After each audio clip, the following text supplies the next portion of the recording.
All right, hello everyone. So today we're going to be looking at piecewise function, and we're asked to find the following function values and domain of this function. So we got the function f of x, and it's got three parts to it. When x is less than -1, the function's y values, or the outputs, take on 1 minus 7x. When x is exactly equal to -1, the y value is 20. And when x is greater than 2, your function takes up the values of 2x squared minus x. All right, so the way this works when you're asked to evaluate a function value is you have to look at the x value that's given and see which part it belongs to. So for -1 is, right here, and the output of that is going to be 20. Okay. With the next value, -4, same thing, we're going to see which part does it belong to.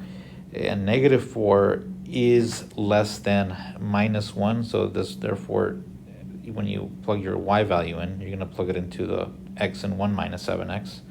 So I would get 1 minus 7 times -4, which is 1 plus 28, which is 29. All right, next is 0. So where would 0 go? Well, 0 is not less than 1, and it's certainly, -1. 0 is not less than -1, so it does not belong in this category. It's not equal to -1 either, and it's not greater than 2. So this is what we would say undefined, because we cannot find the function value based on the x value given, okay? And that can happen. All right, and for last but not least, we have f of 5. So where does 5 fit into this category? 5 is not less than -1. 5 doesn't equal -1, but 5 is greater than 2. So right here, and the way we find our value is we're going to replace all the x's with 5. So 2 times 5 squared minus 5. And please remember to follow orders of operation. 5 squared, we do that first, 25.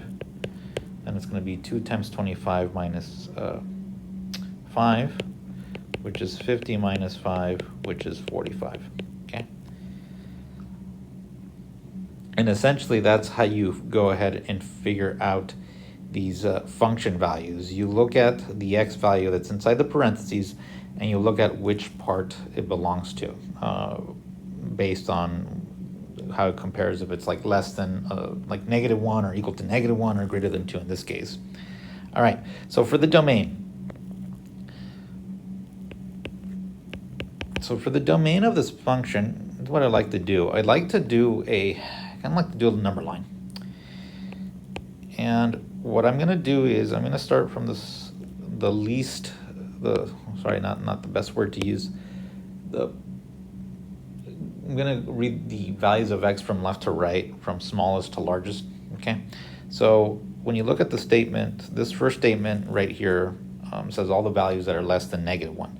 Those are all included in the domain. So I'm going to make this number line. I'm going to put -1, and I'm going to include everything in there except -1, because it's less than, not inclusive. Then I go to the next part of the piecewise function, which is x equals -1. And that's basically including this now. Okay. And then finally, x is greater than 2. It's all the numbers that are greater than 2. So here's 2, and everything that, and not including 2, and everything greater than that. And what I'm going to do now is I'm going to translate this number line to a set, an interval notation. Okay. So this part right here would be -infinity all the way to -1, and because we're including -1, we're going to put a little bracket around it. Okay, you never include infinity or -infinity in a bracket, it's just a parentheses. And then union, we're going from 2 to infinity for the next part. Okay, let me put that in orange.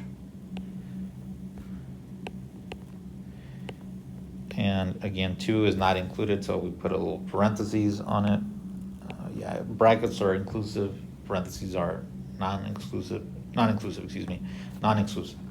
And then we're looking at all the real numbers after that, so it's 2 to infinity. So your domain would be this right here.